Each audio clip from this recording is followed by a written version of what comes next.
Ya he sabido que yo me licencié en Historia Moderna y Contemporánea en esta universidad, la Universidad de Barcelona. Yo estudié en el viejo edificio de la universidad.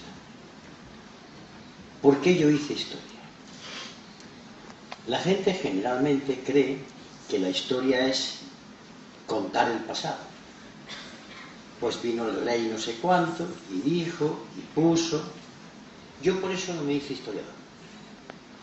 Me hice historiador porque quería entender el presente. De la misma manera que un médico, cuando quiere decir qué enfermedad tiene el paciente, le pregunta: ¿cómo ha vivido usted? ¿Qué ha comido? ¿Qué tipo de vida ha tenido? ¿Qué tipo de trabajo? Y cuando el paciente le hace la historia, el médico ya va entendiendo cuál es la enfermedad que tiene ahora. Yo por eso me hice historiador, porque contrario a lo que piensa la gente, la historia sirve para entender el presente y ayuda a poder interpretar el futuro. Claro, no todo el mundo entiende esto así. Cuando yo empecé a estudiar historia, la historia que a mí me obligaban a estudiar era lista de reyes, fechas de batallas, monumentos, hasta que descubrí que había una universidad, la Universidad de Barcelona, donde empezó a aparecer por primera vez en la historia la gente. La gente era la que hacía las cosas, cómo vivía, cómo se movía, qué sueños había tenido, cómo se edificaban las ciudades, qué tipo de diversiones tenían, qué comían, porque todo eso iba arrastrando a lo que había en el presente. Y así se podía entender el futuro. Y esto lo digo por todo lo que va a ser mi intervención y por los contenidos del libro. En ese libro hay 3 tipos de artículos, quitando el primero, que es el que se hace ante el cadáver de Pasionaria, y el último, que es una intervención en una noche mágica en Cáceres, interviniendo Saramago y yo, donde hablamos del futuro que podía venir y que, por desgracia, ha venido. Hay ahí textos que están todos escritos por mí, pero hay algunos que son resultados del debate con compañeros. Por ejemplo, cuando se ha dicho ahora, lo ha dicho Ramón, que todo lo que está pasando ahora ya fue previsto. ¿Pero por qué fue previsto? Teníamos una bola de cristal, y aquí llega una gran denuncia sobre el tipo de política que se hace ahora. Lo habíamos previsto porque nos tiramos muchos días y muchas horas estudiando, los compañeros y las compañeras, viendo los datos económicos, viendo la propuesta que venía de Europa, y sacamos una conclusión: esto es una tomadura de pelo. Una tomadura de pelo en la cual otras fuerzas políticas, los sindicatos, también hay que decirlo, nos llamaron de todo. Al paso de los 20 años se ha cumplido milimétricamente. ¿Por qué? Porque estudiamos la historia del proceso. Pero es más, unos de los que defendieron el Tratado de Maastricht, la moneda única y el europeísmo, fue don Felipe González. Ha escrito hace cuestión de 15 días lo siguiente: cuando aprobamos el Tratado de Maastricht, se nos olvidó que era muy, así ha dicho, se nos olvidó que era muy importante, además de la moneda única, pues tener una política fiscal única, una economía convergente, una convergencia en lo social. Se le olvidó lo más importante. Pero los compañeros y yo tuvimos que soportar que se nos dijera de todo. Han tenido que pasar 20 años para el desastre que hay ahora. Y esto hay que decirlo, no para decir llevábamos razón, sino para decirle a nuestro pueblo que la política debe ser seria y que si no se estudia no hay política seria, y que los trabajadores tienen que leer si quieren liberarse. Nunca los analfabetos han hecho nada. Y esto lo entiende muy bien el movimiento obrero antiguo. Cuando los ateneos libertarios de la CNT y las casas del pueblo de la UGT Eran centros de enseñanza para lo cual los trabajadores aprendían porque le daba un instrumento de lucha. Esto se ha perdido. Hasta que no se recupere, no hay solución.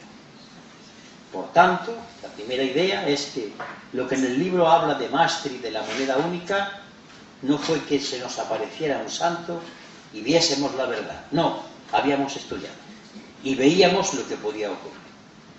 El segundo tipo de artículos que hay ahí hacen referencia a una pregunta inquietante que me la he hecho yo y se la hacen los compañeros. Hablamos de Izquierda Unida y hablamos del Partido Comunista de España. En ambos milito yo. Una pregunta que yo lanzo aquí. ¿Para qué sirven los partidos políticos? ¿Son para ellos mismos o herramientas para cambiar la sociedad? Lanzo otra vez la pregunta. Cuando se constituye un partido político, ¿qué es? ¿Una máquina, una herramienta, un instrumento para que cambien las cosas para mejor? ¿O es una especie de iglesia que solamente se tiene a ella como fin? Este debate está en el libro.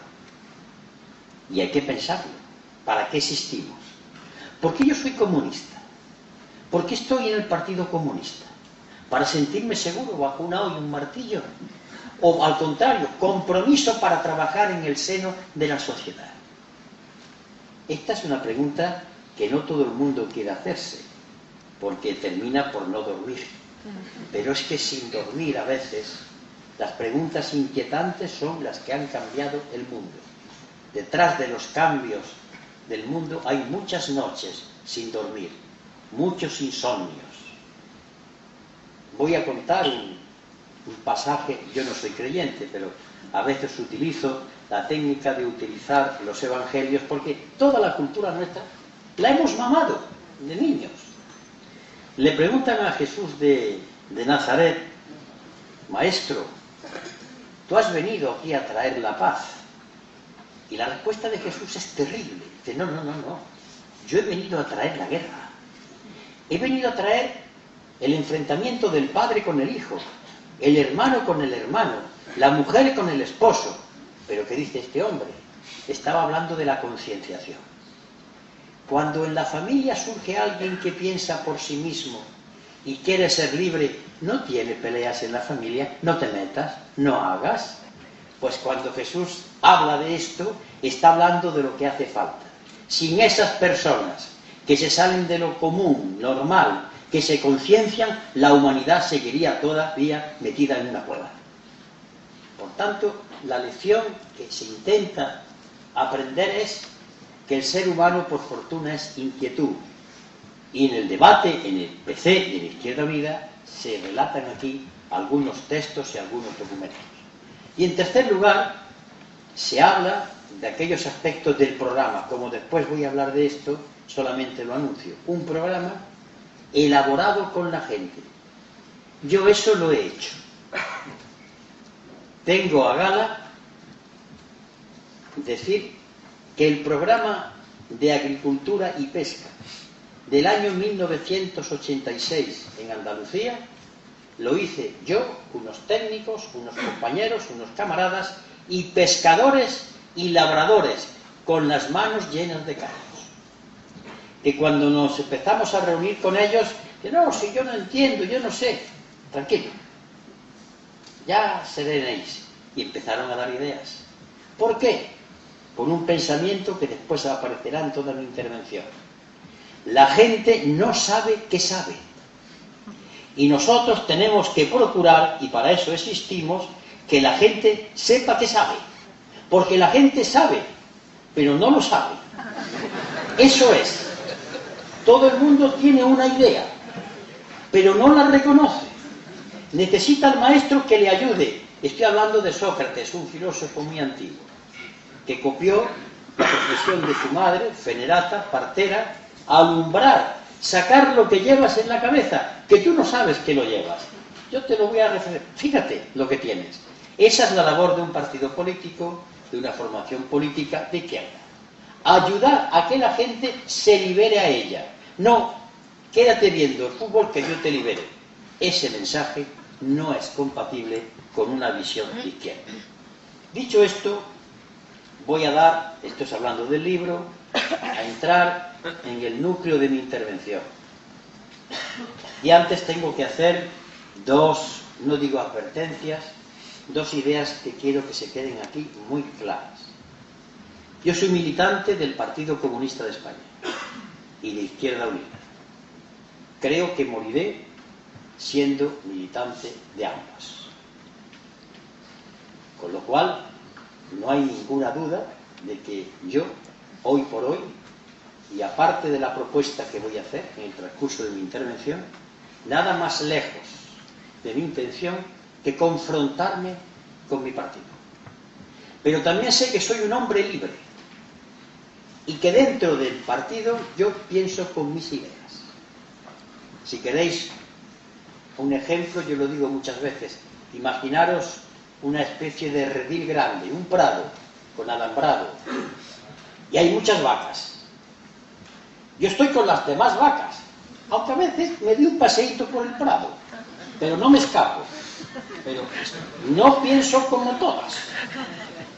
Soy fiel a estar allí, pero reivindico mi calidad de hombre libre, que piensa dentro de la apuesta política que he hecho. Dicho esto, voy a pasar a lo siguiente. Todo el mundo está temblando por lo que va a pasar mañana. Todo el mundo no, los poderes económicos. ¿Cómo es posible que un país que es el 2% del Producto Interior Bruto de la Unión Europea ponga a temblar a todo el mundo que dice que el euro se va a derrumbar? ¿Pero qué tiene Grecia que estén temblando los bancos y los gobiernos ante el resultado de las elecciones? Pues simplemente que ha aparecido una fuerza política llamada Syriza, que está en estos momentos en igualdad de condiciones con la derecha. Cosa impensable. ¿Y ese Syriza qué ha hecho? Claro está que está en un país, perdonadme la expresión, más puteado que el nuestro. Que ya es decir, vamos camino de ganarle la liga. Pero ya veremos. ¿Qué ha hecho? Pues simplemente yo tengo aquí el programa que ha sido elaborado por muchos miles de personas en Grecia, colectivamente, tiene 40 puntos. No voy a comentar nada más que 21, por cuestión de tiempo. Paso a comentar lo que la gente en Grecia ha elaborado y que Syriza va a defender en el caso de que gane las elecciones. Primero, realizar una auditoría sobre la deuda pública, renegociar su devolución y suspender los pagos hasta que se haya recuperado la economía y vuelva el crecimiento y el empleo. Dicho en Román Paladino, no pagamos ni un solo euro, porque primero está nuestro pueblo. 2. Subir el impuesto de la renta al 75% para todos los ingresos por encima del $500.000 de euros anuales.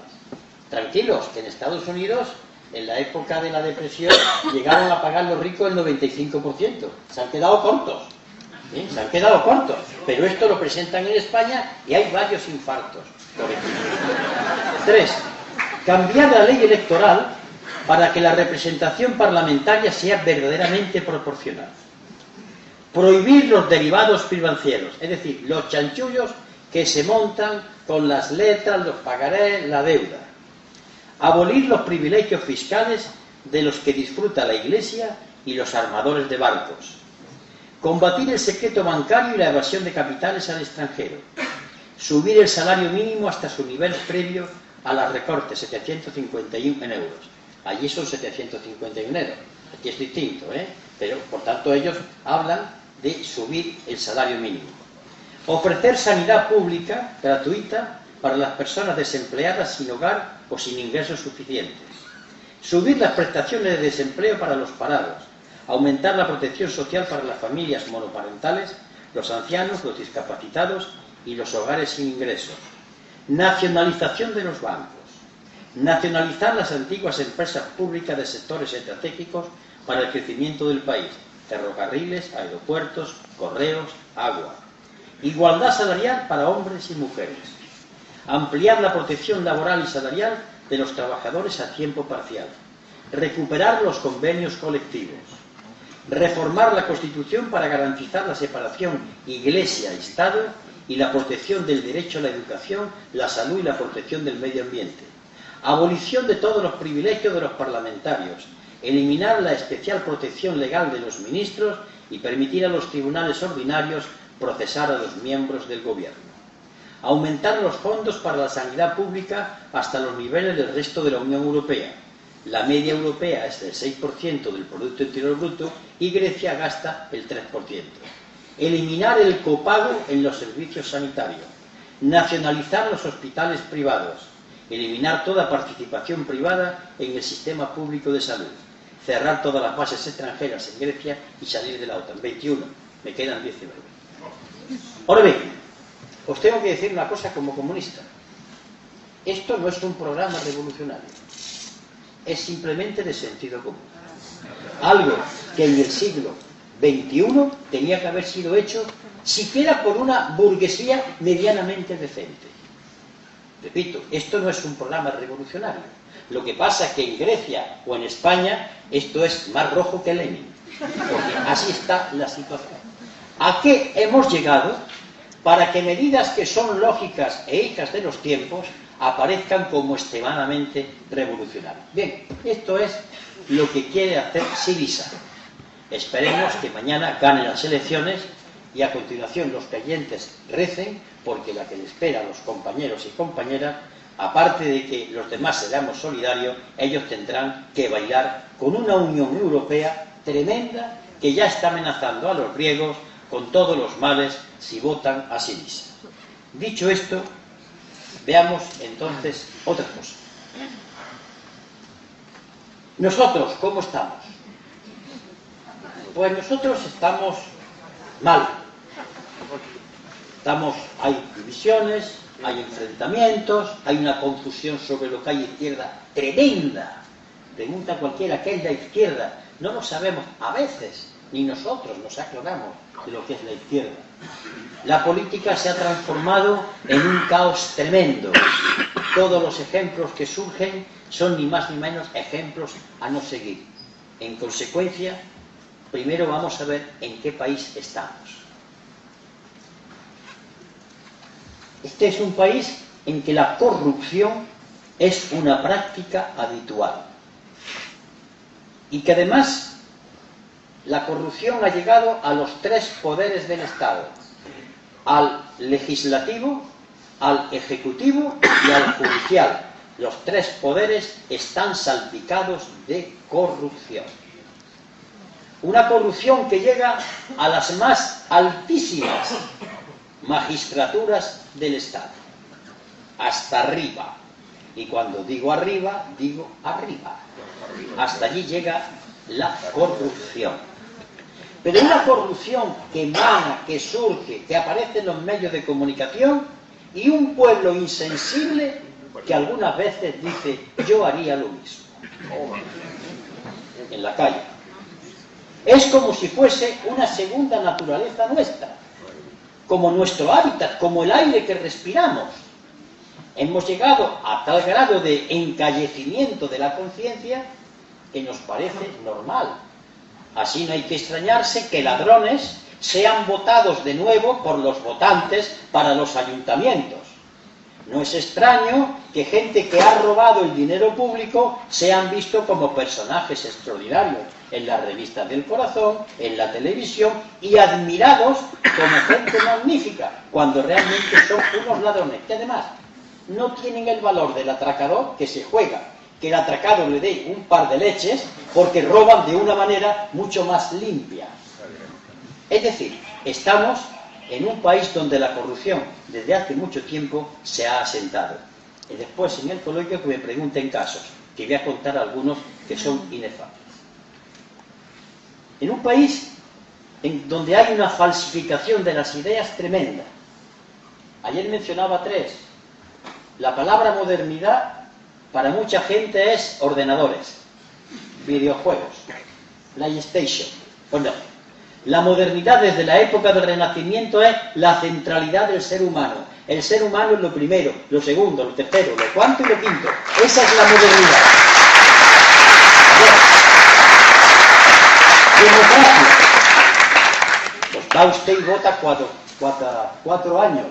No, eso es un remedio. Democracia es la participación de todos en todo.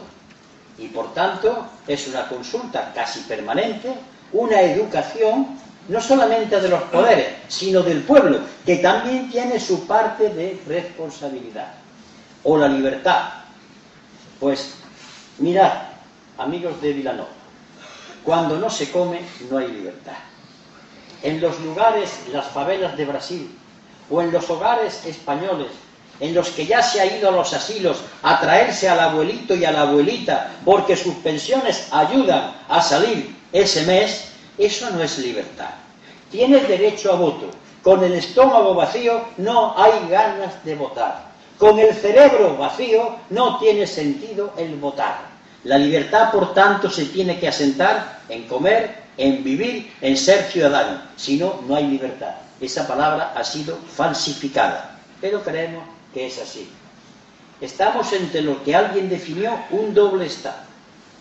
Por una parte está el Estado en sus instituciones, las 3 administraciones, la central, la autonómica, la local, con ayuntamientos, diputaciones, los aparatos de justicia, el Estado. Pero hay otro Estado paralelo, el Estado mafioso, que está hecho a base de componendas, sobornos, maridajes, tutelas, trinqueos, coimas, sobornos, robos, allanamientos de la hacienda pública.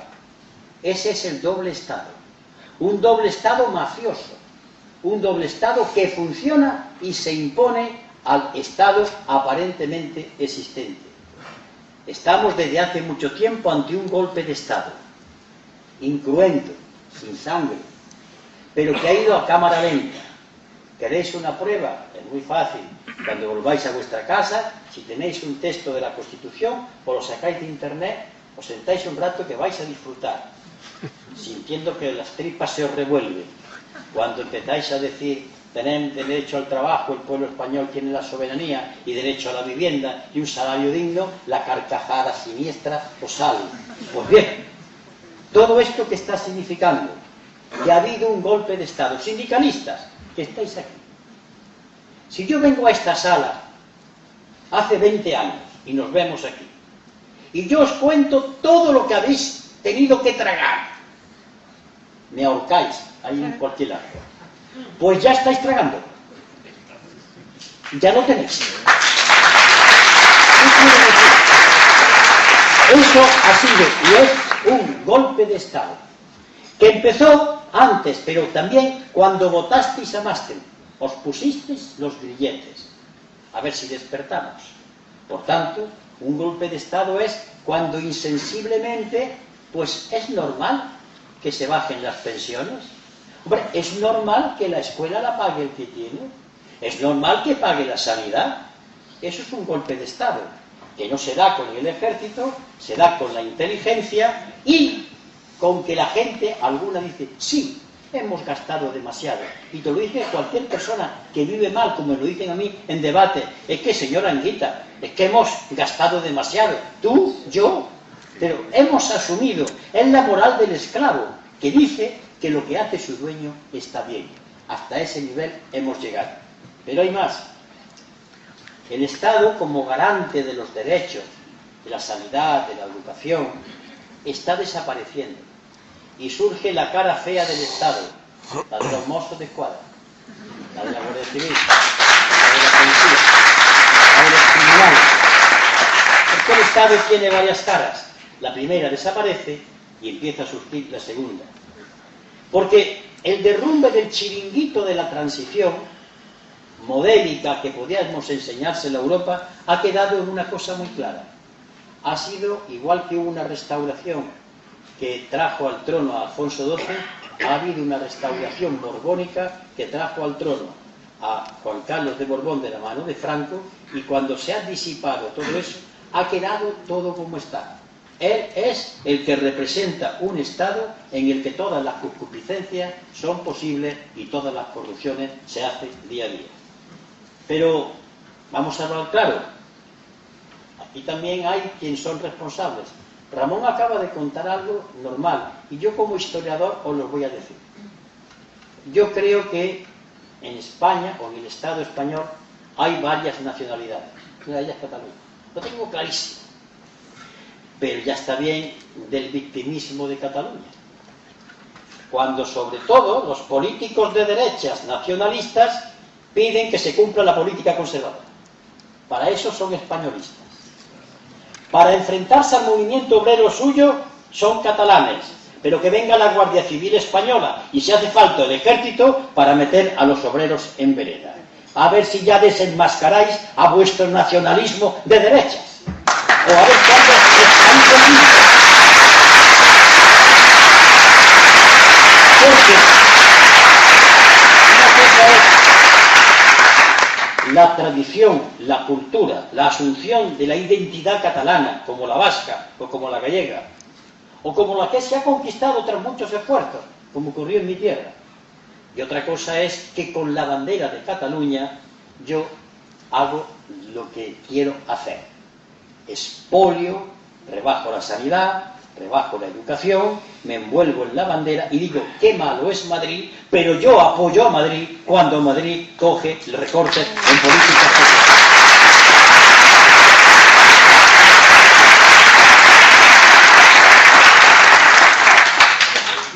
Y ante todo esto hay más. La pregunta que yo me he hecho, me la he hecho muchas veces en mi vida, es, ya la hizo Lenin, ¿qué hacer? Me la hace la gente, ¿qué hacemos? ¿Qué partido político? ¿Qué economista? La respuesta mía es brutal, pero yo no tengo la culpa de que las cosas sean así. No hay solución. Pongámonos como nos pongamos, no hay solución así. Yo voy a dar después una solución, pasa que también es dura. Esperando que caiga la breva de una recuperación, cuando los economistas no tienen ni idea de cuándo se va a recuperar la economía, no lo saben porque estamos en una crisis muy grande. ¿Hasta cuándo vamos a estar así? Hasta que el cuerpo aguante. En nombre de la sanidad la recorto, en nombre de la educación la recorto, en nombre del trabajo hago el despido libre. Esa es la eterna espiral de la contradicción. Y la pregunta que hacer tiene solamente dos respuestas. El que da o la que da un paso adelante y dice, yo quiero luchar. Nada más. Y luchar no es coger un fusil. Luchar es decir, yo quiero enterarme, quiero aprender, porque quiero defender mis derechos. Nada más que esto. No es nada grave. Y la que dice, yo paso, muy bien. Yo voy a dirigirme al que ha dado el paso adelante. Al otro no me interesa. En absoluto. Allá ven. ¿Qué hay que hacer? Pues bueno, hace mucho tiempo, sobre mi persona, compañeros, compañeras, yo he estado ejerciendo funciones políticas, no he dejado la política, esto es un acto político. Doy conferencias en la universidad, escribo artículos en periódicos, escribo libros, voy a asambleas, no paro. Mi mujer dice, pero ¿estás jubilado? No, parece ser que sí, pero no lo estoy jubilado. Pero cuando dicen, necesitamos un referente, alguien que veamos que da el paso adelante, y si lo da ese alguien, nosotros estamos a trabajar. Pues muy bien, ya lo tenéis, soy yo.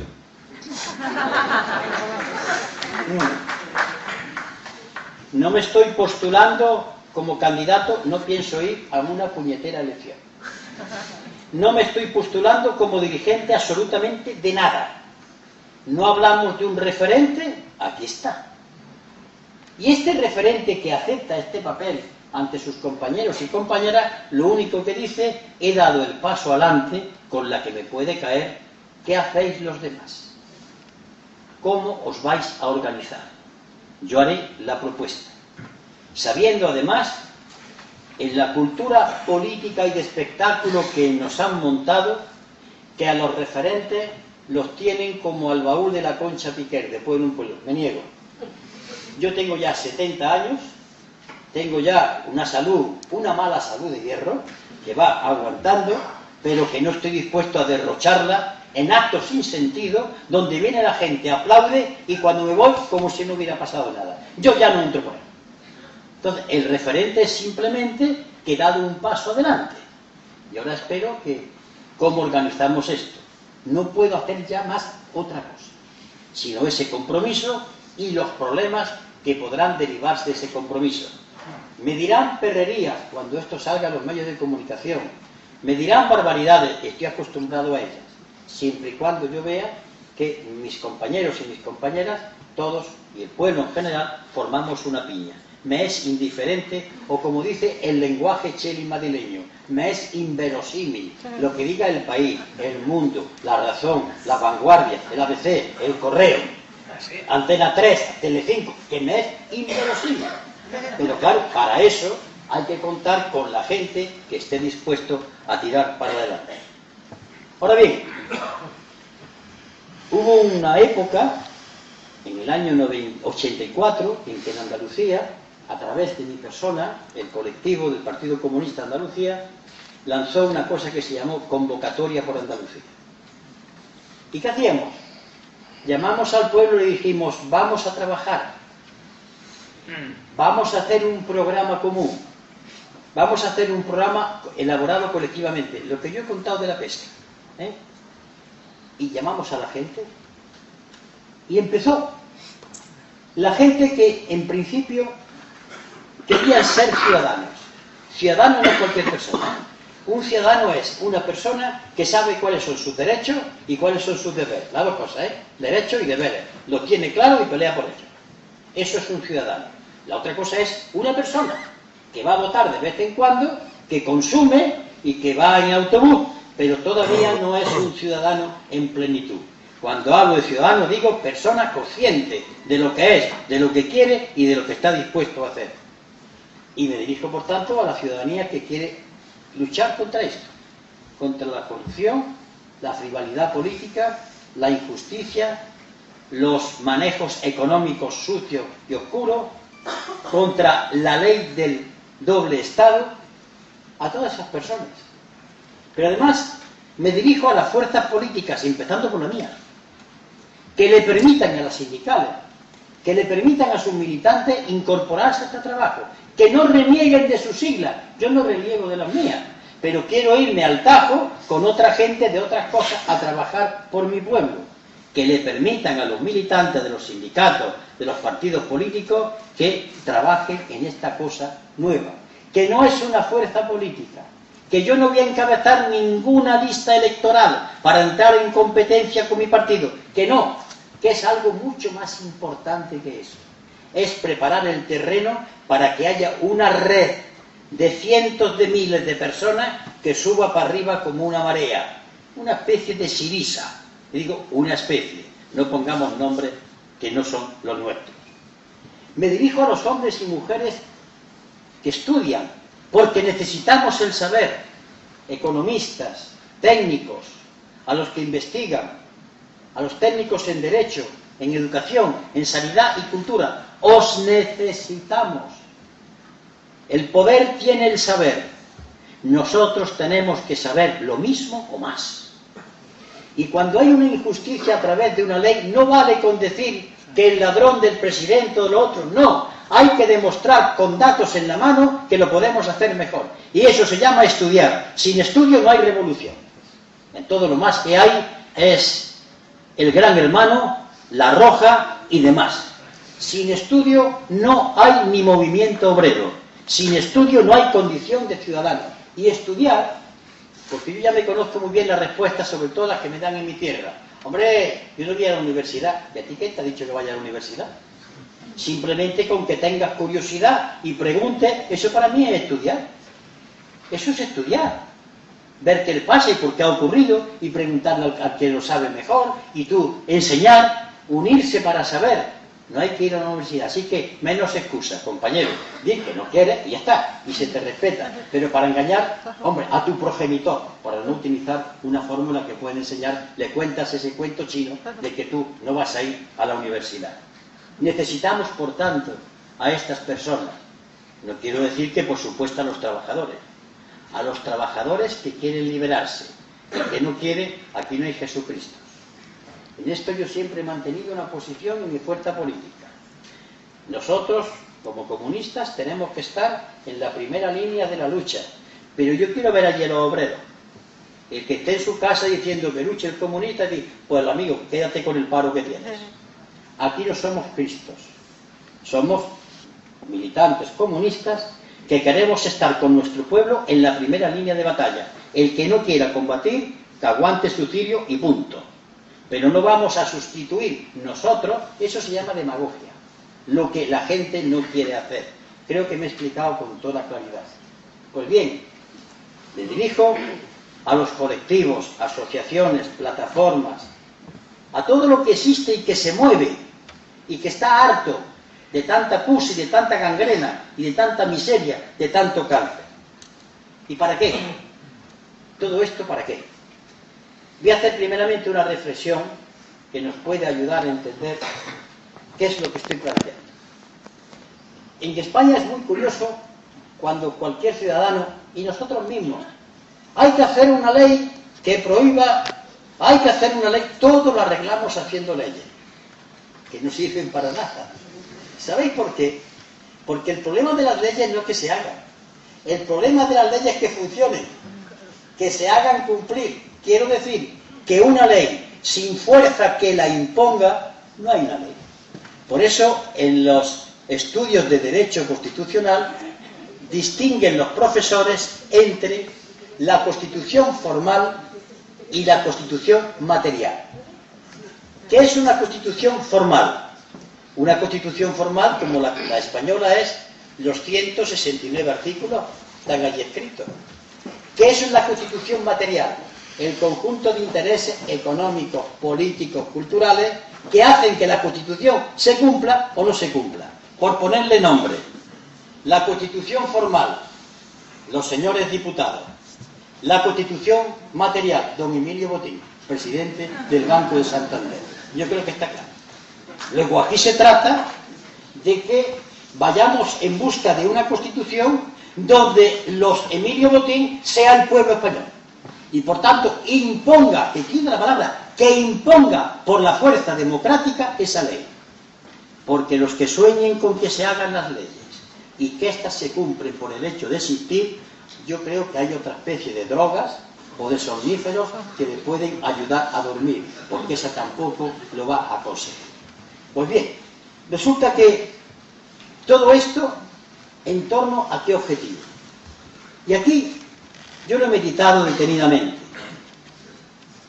¿Qué puedo encontrar en nuestro pueblo que le anime a pelear? Yo no voy a hablar de la República, yo soy muy republicano, pero la gente no se mueve todavía por la República. ¿Vamos a crear una Unión Europea? Tampoco. ¿Vamos a hacer una sociedad de pleno empleo? Tampoco, porque eso le suena. ¿Que hay algo que le afecta a la gente, que le puede tocar la fibra para que pelee? Pues yo como padre lo sé. Tengo un parado y otra futura parada. Los dos hijos, nuestros nietos. Si ya no peleamos por ellos, ya no peleamos por nada. Por tanto, el objetivo es luchar para un Estado en el cual nuestros hijos y nietos tengan por lo menos la probabilidad de trabajar. Y de paso, si conseguimos algo para nosotros, miel sobre hojuelas. Pero si no estamos dispuestos a luchar por ese futuro, ¿por qué más? Y le dirijo a los jóvenes. Cuando el papá y la mamá se mueren, a ver qué va a ser. Y esto no se arregla con pasar. Tú pasarás, pero el paro no pasa de ti.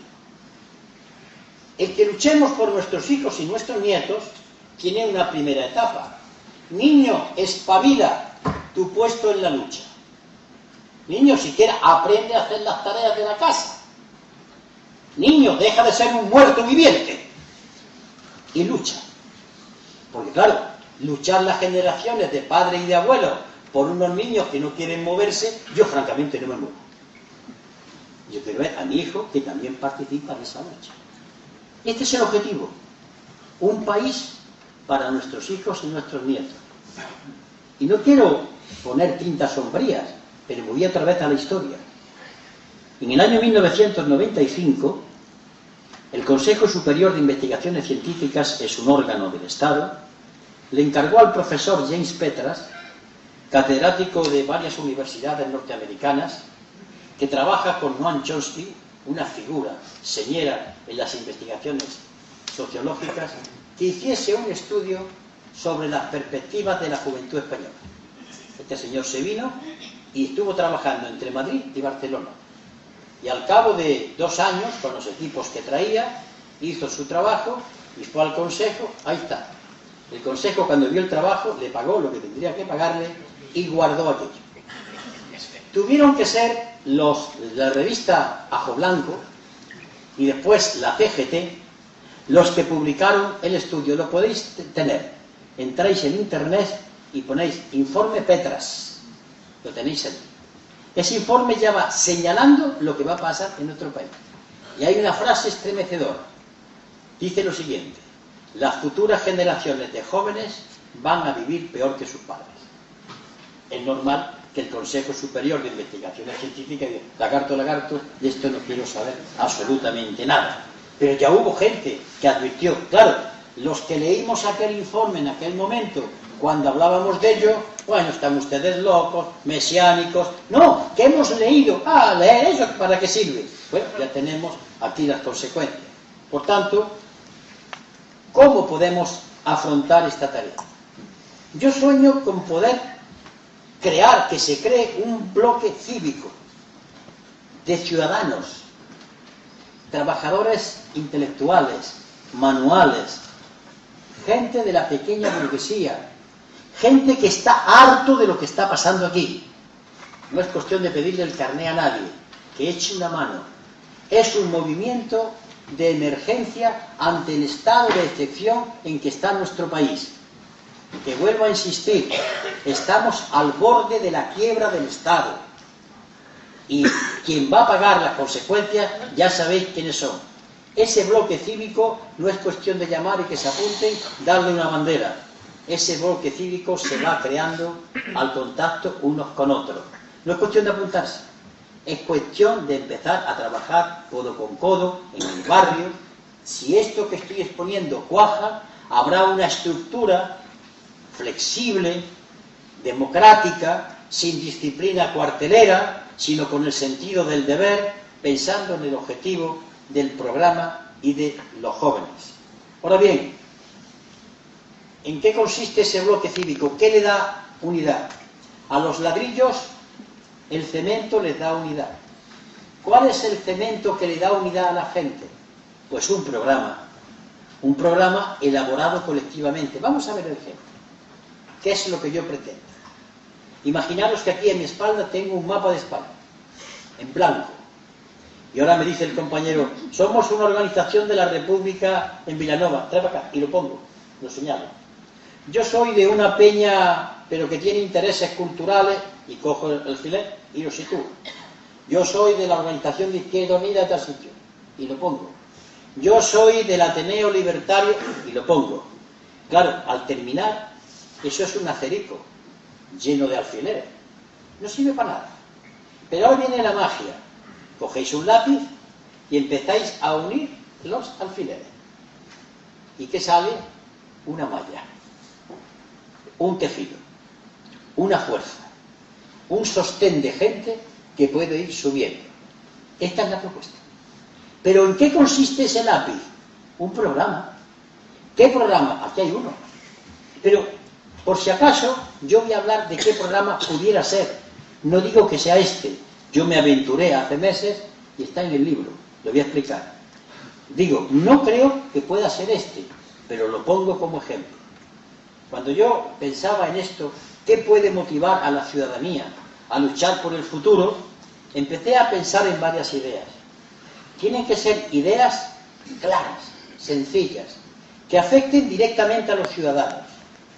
Ideas que se puedan memorizar, que cuando está uno incluso ebrio las pueda recordar. porque son fáciles. Que tengan una virtud, que sean como las uvas, que tira uno de una y van enganchadas a la siguiente. Tirando de la primera, vienen las otras. ¿Y cuáles son? Voy a contar unas cuantas, empezando a agradar el orden. Los griegos lo han hecho. Yo propongo, repito, que esto es a título de ejemplo, que el salario mínimo interprofesional en España sean 1.000 euros. Cuidado, que es el 72% del salario mínimo de muchos países de la Unión Europea. También crees que estoy poniendo yo un derroche, un dispendio, 1.000 euros. Y que la pensión mínima sea también de 1.000 euros. Esto no es la revolución. Esto es simplemente que a la pobre gente que gana los 500 euros, de pronto tiene algo más y dice, hombre, hay alguien que se preocupa. Por lo pronto yo voy a luchar por ello. No estoy hablando de la revolución ni de la república, hablo de los 1.000 euros del salario mínimo y de la pensión mínima. Ya es algo.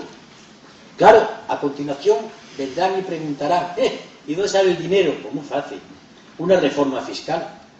Entramos en el internet y el colectivo GESTA, de Inspectores del Estado, GESTHA, viene diciendo y planteando que en España todos los años, para empezar, se le quitan al Estado 78.000 millones de euros.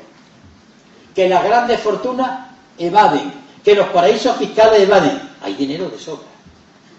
Y claro, y que la gente pague su seguridad social, los empresarios, etcétera, etcétera. ¿Quién ha dicho que no hay dinero?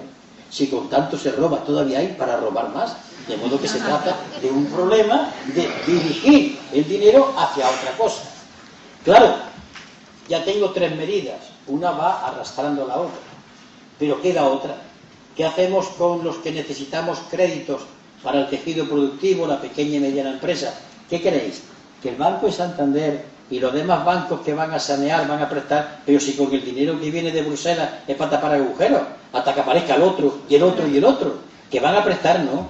Entonces, ¿quién puede prestar? Pues un banco público, o nacionalizando la banca. Sí, es muy sencillo. Esta idea ya se propuso en el Parlamento, la propuse yo, en nombre de Izquierda Unida, crear un banco público. Las carcajadas, el choteo, fue, bueno, ya en otros sitios se ha visto. Crear un banco público que preste a menos intereses. Y cuando diga la banca privada, es que usted me hace competencia desleal, sí, hago competencia desleal. A ver si perdemos el miedo a que nos digan, ¿usted es que quiere que el Estado intervenga en la economía? Voy a ser claro, sí, el Estado tiene que intervenir. ¿Qué pasa? Veo mucha gente en la izquierda que no dice ese ¿qué pasa? Calla, recula y los otros se crecen. ¿Por qué? Porque creo que la banca pública, nacionalizando la privada, es la única salida posible. Pero quedan más cosas, quedan los ferrocarriles, queda el gas, quedan los transportes, quedan distintas industrias que han sido privatizadas. Y el capital privado las compró, pero no las compró para perder dinero, las compró porque producían beneficios. Y dejaron al Estado aquellas que daban pérdidas. Por ejemplo, creo que es gas natural. El Estado vende gas natural, creo que fue gas natural, compran, pero las redes que llevan el gas no las compran porque esas pierden dinero. Una anécdota os puede aclarar de que ante esta estafa estamos. Yo, cuando era alcalde de Córdoba, tuvimos que rescatar, es decir, municipalizar el transporte público. Aquello era un problema. No teníamos ni un duro. Y se nos venían encima unos autobuses ya inmundos, obsoletos, una plantilla de trabajadores que tenían la manía de comer todos los días y por tanto pedían un salario. Y había que abordar aquello. Y en medio del debate de la corporación, me viene un grupo de empresarios de Córdoba diciendo, alcalde, tenemos la solución. Siéntense ustedes, caballero, un cafelito, ¿qué quieren? ¿Qué te digo? Dice, alcalde, nosotros estamos dispuestos a quedarnos con la línea 7, 13, 24, 31, y eso, dice, hombre, es que son las que dan beneficio. Y el ayuntamiento se queda con la 7, con la 2, con la 4, que son las pérdidas. Esto en este país así. Se ha privatizado la industria momio, que decimos en mi tierra, aquellas que producen beneficios. Pues muy bien, y así voy encadenando medidas, hasta que llegamos a 10. ¿Cuál es el problema que tiene esto? Que tirando de una vienen las demás. Pero así la gente se conciencia. Si tú le dices, vas a tener 1.000 euros de pensión mínima, ¡ay, qué alegría! Pero verás, hay un problema. Tenemos que sacarlo, la gente lo va a entender y va a salir a la calle. Porque hemos planteado una idea concreta. No le hemos hablado del socialismo, del comunismo, del anarquismo, que no. Le hemos hablado de lo inmediato. Que ya llegarán a ellos si se dan cuenta y quieren llegar. Déjalo. Primero es la concienciación a través de lo concreto, de lo inmediato. Esta es la idea. No sé cómo se va a poner en marcha, pero yo ya pongo dos cosas. Mi voluntad de soportar lo que se va a venir y de plantear una iniciativa de este tipo. Repito, no es una fuerza política, es simplemente un movimiento donde la gente va estableciendo lazos de unión para crearse como bloque ciudadano. Ahora bien, ¿cómo? En el año 2001 se publicó un documento en favor de la Tercera República que hablaba de un proceso constituyente. El proceso constituyente, que es una palabra muy importante, es muy altisonante, no es ni más ni menos el proceso por el cual la gente se da cuenta de que existe. Porque muchas veces la gente no se da cuenta de que existe como ciudadana. Donde pasamos del yo, más yo, más yo, más yo, al nosotros, hay un paso muy importante. Es decir, si los que estáis aquí, soy fulano, más mengano, más tutano, más perengana, soy yo, más yo, más yo, más yo, en el momento en que digáis nosotros, ya habéis dado el paso. Ya sois pueblo, ya sois colectivo, ya tenéis una idea que os une. De eso se trata. Pasar del yo múltiple al nosotros. Y eso se hace con el trabajo, con el esfuerzo, con la búsqueda de soluciones a problemas y con las fuerzas políticas que quieran prestarse a esto. Ahora bien, esto significa ni más ni menos que poner en marcha algo que ya un filósofo comunista italiano anunció. Hablaba de poner en marcha una fantasía concreta, algo que galvaniza al pueblo, que lo ilusiona, que sepa por qué lucha, qué es lo que quiere. Y esto es lo que yo propuse ayer en Sabadell y que propongo aquí. Quiero deciros que soy consciente de lo que hago, de lo que digo, y que yo respondo ante lo que he dicho y que está grabándose, porque dirán cosas que yo no he dicho. Yo respondo ante eso. He dicho mi afiliación, en qué partido estoy y quiero seguir. No propongo un partido político, ni competir en las elecciones. Propongo algo más importante, crear conciencia ciudadana organizada que sea capaz de enfrentarse a lo que hay. Porque, vamos a hablar claro, no hay ningún partido político hoy que sea capaz de enfrentarse a este problema. No hay ninguno, ni el mío. Segundo, no hay ningún sindicato, ninguno. No hay ningún economista, y aquí tengo uno, que venga aquí y coja la pizarra y diga, españoles, esto está resuelto, X más Y más Z del Producto Interior Bruto. No existe. No hay solución técnica. ¿De dónde se van a pagar los billones de euros que se deben? No se pueden pagar. Es imposible. A no ser que venga el milagro de los panes y de los peces, cosa que es improbable. No se puede pagar. Y entonces, ¿a dónde vamos? Ellos lo saben. Al desastre. Se han liado la manta a la cabeza porque no tienen el valor de reconocer que no saben a dónde vamos. No hay nada más que ver el rostro demudado del presidente de gobierno, que supongo que no lo estaba pasando bien, y el rostro demudado de otros ministros, o los juegos de palabras que hacen los viceministros y los portavoces. No saben cómo salir de este trullo. Ni lo sabe Merkel, ni Hollande, ni lo sabe Obama. Lo único que saben es que tienen que defender los intereses de quien realmente tiene el poder. Porque nuestros gobernantes no son los jefes. Son lo que dicen en mi tierra los manijeros, los capataces. El poder está en otro sitio. Y hay que saber ir contra ese poder. Pero a la vez que se va contra ese poder, hay que hacer otro. Esto es una acción de doble sentido. Derribar y construir. Porque si solamente derribamos y se cae esto, y no tenemos previsto la casa alternativa, esto es un caos. a la vez que derribamos, vamos creando las condiciones para ir viviendo en la nueva casa. Se puede hacer, hay albañiles que lo hacen, es fácil dentro de lo que cabe, se hace con mimo, con tiento, con capacidad, con inteligencia, con tesón. Bien, esto es lo que va a ser el leitmotiv de mi trabajo en los próximos meses, años, y yo os invito simplemente a que lo penséis. Lo penséis, midáis fuerzas, aquí tenéis compañeros en otro sitio, sindicatos, fuerzas políticas, colectivos de todo tipo, asociaciones de vecinos, que sepáis que estamos solos. Y que solos, pero siendo nosotros, entonces soy muy importante. Voy a recordar para terminar la fórmula que juraban los reyes de Aragón ante los nobles. Los nobles iban a elegir al rey y le decían: nosotros, que somos igual que vos, y que iba a ser rey, pero que juntos valemos más que vos, os elegimos rey. Pues nos, que somos igual que vos, pero que juntos valemos más que vos, a ver si damos al paso que juntos valemos más que vos. Ahora voy a beber agua. Ya he sabido que yo me licencié en Historia Moderna y Contemporánea en esta universidad, la Universidad de Barcelona. Yo estudié en el viejo edificio de la universidad. ¿Por qué yo hice historia? La gente generalmente cree que la historia es contar el pasado.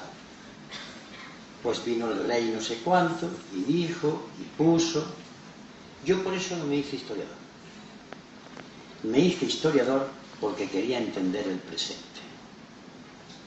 De la misma manera que un médico, cuando quiere decir qué enfermedad tiene el paciente, le pregunta: ¿cómo ha vivido usted? ¿Qué ha comido? ¿Qué tipo de vida ha tenido? ¿Qué tipo de trabajo? Y cuando el paciente le hace la historia, el médico ya va entendiendo cuál es la enfermedad que tiene ahora. Yo por eso me hice historiador, porque contrario a lo que piensa la gente, la historia sirve para entender el presente. Y el último, que es una intervención en una noche mágica en Cáceres, interviniendo Saramago y yo, donde hablamos del futuro que podía venir y que, por desgracia, ha venido. Hay ahí textos que están todos escritos por mí, pero hay algunos que son resultados del debate con compañeros. Por ejemplo, cuando se ha dicho ahora, lo ha dicho Ramón, que todo lo que está pasando ahora ya fue previsto. ¿Pero por qué fue previsto? ¿Teníamos una bola de cristal? Y aquí llega una gran denuncia sobre el tipo de política que se hace ahora. Lo habíamos previsto porque nos tiramos muchos días y muchas horas estudiando, los compañeros y las compañeras, viendo los datos económicos, viendo la propuesta que venía de Europa, y sacamos una conclusión: esto es una tomadura de pelo. Una tomadura de pelo en la cual otra fuerza y ayuda a poder interpretar el futuro.